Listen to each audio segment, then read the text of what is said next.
Good morning to you. Happy Saturday. Taking a live look right now outside, we see those blue skies. It is going to be a gorgeous start to the weekend for us before things start to change tomorrow night. Thank you so much for joining us. I'm Lauren Scafidi. We want to send things on over to Weather Impact Team meteorologist Carly Cassidy, who's making her 9 News debut with us this morning. Carly, welcome. Thank you. Happy to be here. Thanks for having me, and great start to the morning to do so. A new face here to 9 News, but you are not new to the Denver area by any means. Yes, correct. I've been here about 4.5 years, so it's just down the street for a little stint, and now happy to be back on a couple weekends here. And a good first day to be back with some great weather. You've got the good news today. Yes, nice and calm. We'll let Chris and the others kind of deal with the things on Monday, right? This is the weekend. Come on. We got blue skies out there all the way across, plenty of sunshine. It's a lot like how it has been the past couple of days. That high pressure system still in control today, a little bit tomorrow, and then there comes that next system. Headed out 38 degrees, grab the extra layer, southwest wind around 5 to 15. For today, touch warmer than yesterday. We're seeing the low 60s, 62. Great day to get outside, well above average, mostly sunny, just a few of those high clouds. And then for tonight, of course, as you're headed out for the parade of lights, temperatures in the 40s, nice and mild all the way throughout the evening. Not really going to need too many of those layers compared to when we have some of those frigid temperatures. Still take the extra layer, maybe the gloves, a beanie, a scarf, but really not looking bad. Stay nice and dry. That's one of our impacts, of course, here on your headlines for tonight. Looking great. Then tomorrow, we're still staying warm in the upper 50s, but two things move in. It's the clouds and then the wind. That's with that cold front, which gets here tomorrow night into Monday. So Monday, that's where it's much colder and that snow chance. But we'll talk all about those details, timing, coming up in my full forecast. Carly, thank you so much, and again, welcome.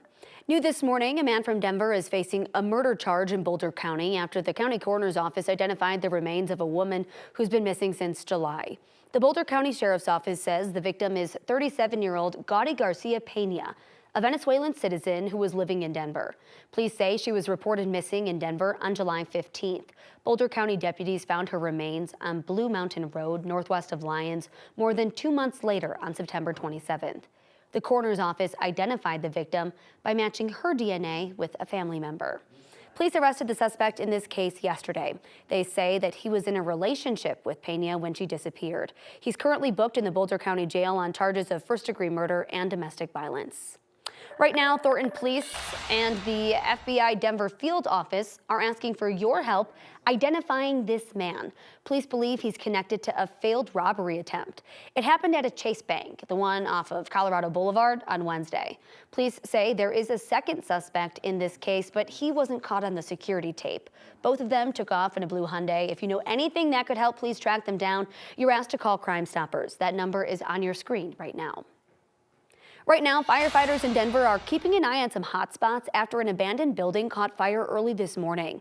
The building is in 5 Points. It sits off of East 20th Avenue near Fountain Park. Crews were able to quickly get it under control. Thankfully, no one was hurt. Denver Fire hasn't said yet how the flames started. Neighbors next to Fort Logan National Cemetery are upset that they're just now finding out about an expansion project that's been 4 years in the making. Now they want the project to be stopped. So this isn't just your average situation, okay? These neighbors are up against the feds. In 2019, the Department of Veterans Affairs acquired land around the cemetery in Denver to build columbarium walls to store veterans' ashes. Neighbors say they only found out 2 weeks ago. The wall is slated to be 40-foot high, 40-foot long. This week, the cemetery hosted a town hall where, for the first time, government officials heard from neighbors about the structure. It's being built a few feet away from their homes. The VA claims they gave opportunities for public input, but people who live there say they didn't know about any of this. But the project that's been planned for 4 years and not notifying neighbors that are grass-to-grass neighbors, that's where the problem lies. But they never talk to the people who live in those homes. And whether that's a technical or a legal violation of NEPA, I'm not qualified to say, but it sure would have been nice if they had certified letters addressed to them 2.5, 3 years ago when this was being studied.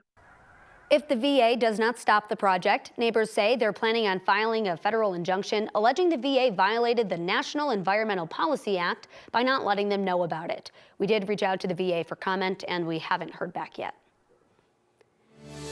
Today marks 83 years since the deadly attack by Japanese forces on Pearl Harbor in Hawaii, an attack that launched the U.S. into World War II. Japanese airplanes bombed a U.S. battleship fleet stationed at a naval base. More than 2,400 Americans died. Nearly 1,200 others were hurt.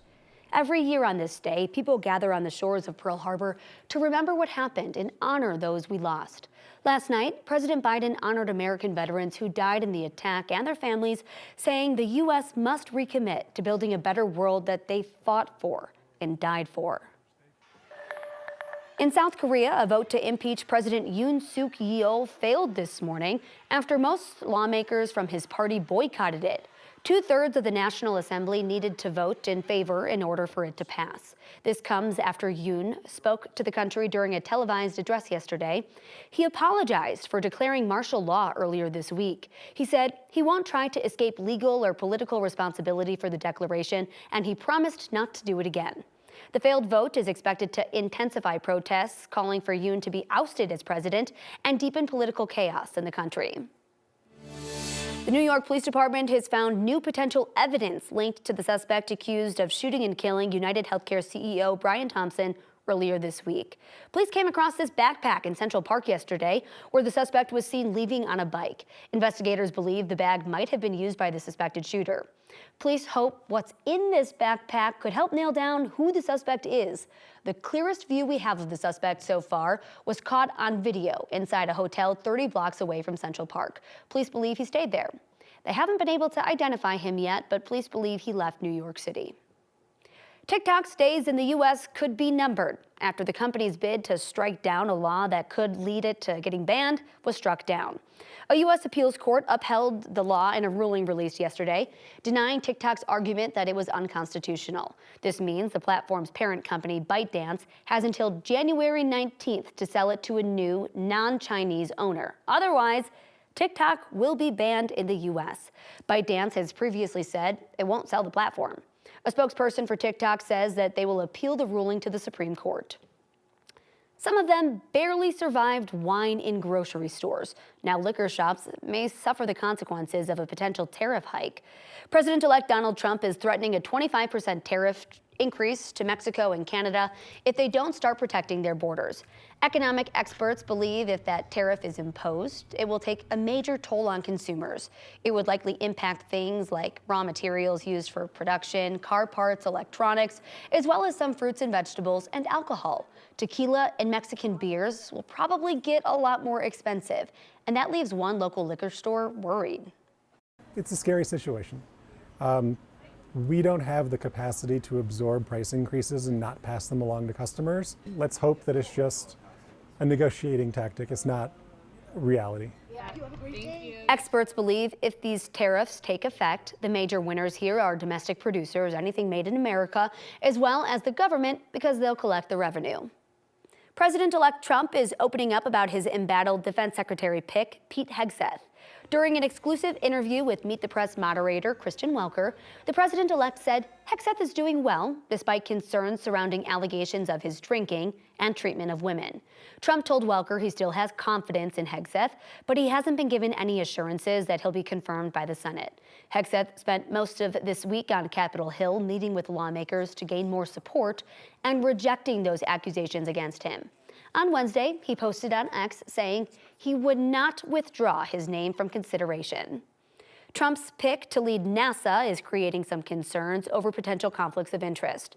The president-elect picked tech billionaire and spaceflight trailblazer Jared Isaacman. He's the CEO of Shift4 Payments, and he has close ties to SpaceX CEO Elon Musk. Isaacman is also an experienced jet pilot and has traveled twice to space on private missions. Trump's pick comes as NASA is relying more on the commercial sector for its missions.